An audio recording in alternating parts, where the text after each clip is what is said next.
So you want to be seen online, be it on YouTube, Instagram, or any other new platform that is up and coming.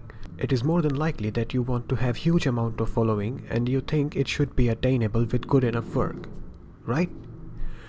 Well, not necessarily. In this video we will look into this big market for artists and look beyond mere number of followers.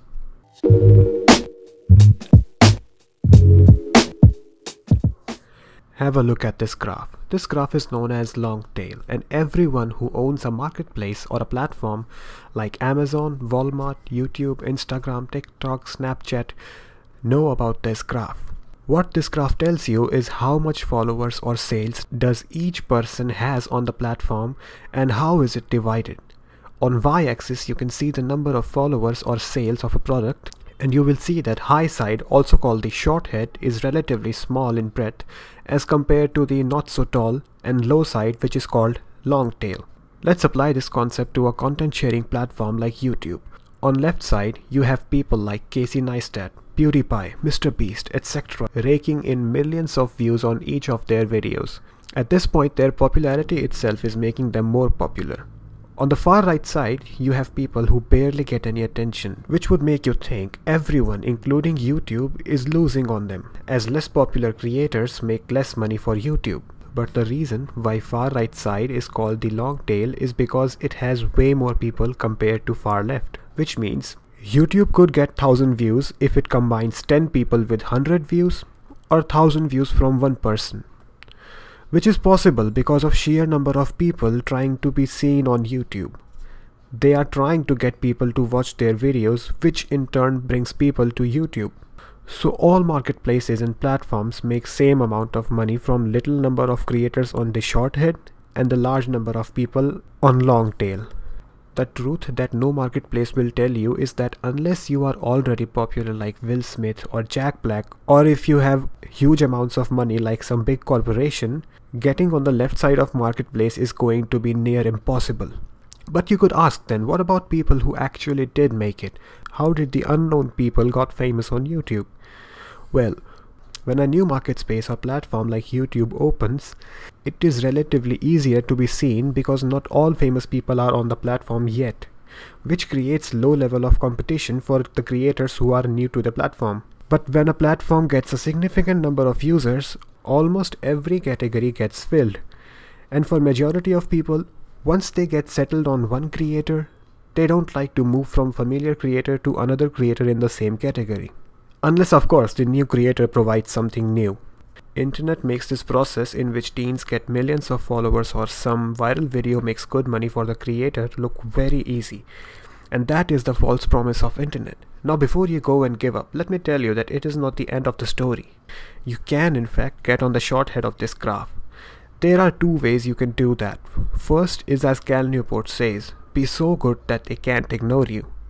Push the category you are in to a whole another level where no one has taken it before.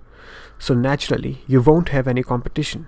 This is actually easier said than done because it does not only mean make better art, it means make something that people want, but there has been nothing in the market yet to fulfill their desire. For example, Epic Rap Battles of History is a channel that understood this. Rapping is a very competitive space, but their channel does not have all of its appeal in rapping. I mean, they are good at it, but the channel is based on the assumption that people want to get historical facts in a more entertaining way. But Epic Rap Battles is too deep for this video. We will get into it in another video. Second way is to have a whole new subcategory to yourself, which can be explained by Amazon Book Marketplace. Let's assume a writer wants to write a book. She must decide on a category. First category she must decide on is fiction or non-fiction. But this is obviously not deep enough. So she goes into subcategory of fiction and writes young adult books. Young adult as a subcategory would have been enough in past, but now young adult can be divided into romantic, fantasy, sci-fi, which can be further divided into vampires, werewolves, or even aliens in some cases. Okay, so she sees that vampire young adult romantic fiction books are selling well and have many readers in this category, and there are not that many books being written in this category. So now she has found a new market where there is no competition. which gives her a very good chance of being on the short head of vampire books market. This might sound like it is easy, except this kind of categories are very hard to come by in real life. For example, if you are a sketch artist, maybe you think that in sketch there is a market for celebrity sketches. Fair enough. But when you go further, some might say that there is a market for sketches of celebrities of a particular show like Game of Thrones. Fine. Then you can go even deeper and you will find a market for celebrities of not that popular shows. Fine. But with every subcategory, the total number of people looking for sketches becomes very low compared to a generic category of celebrity sketches. In simpler words, you don't always want to be in a subcategory which only has 100 people in total looking for your content. However, there are some times when 100 people or even 10 people is good, but that topic is for another video. This process of finding a subcategory is where you have an advantage over anyone else as an artist. Because when you are working in the field, you are in a much better position to know where the market is going, which new categories are taking shape, where is space for you to move in with your content, which category is being abandoned, and so on.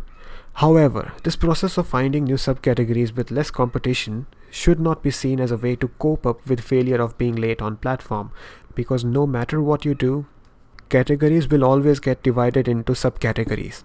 And with time, those subcategories will become mainstream and the original category becomes too generic to be paid any attention to. For example, people no longer want to do music. They want to be a rapper or a DJ or a vocalist or a cello player and so on.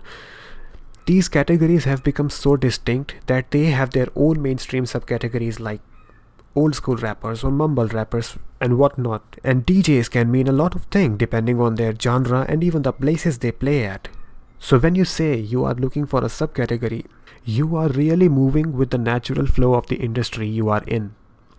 This video so far has been about going after where people are, but there is one more way to be seen while staying on the long tail of the graph. You can own a chunk of long tail which will add up to be a significant number. Best example that I can think of is a singer who makes covers only, and she covers bands and artists that have a very small number of followers. Each cover will bring her very few people to see her video, but when you combine those few people who came, her unique viewers still add up to be a significant number. This method is possible because there is no cost to adding new videos and you can virtually post as much content as you want. The only catch is that you will have to produce huge quantities of content frequently. Now, I hope that knowing about long tail has given you a new way to look at the platform you are trying to be seen on. It should help you change your approach on what you make as well.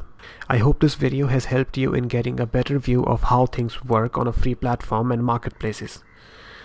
If you like this video, make sure to like and subscribe. If you think this video will help someone you know to reach better audience, then please make sure to share it with them. If you have any requests and questions, leave them in the comment or you can DM them to me.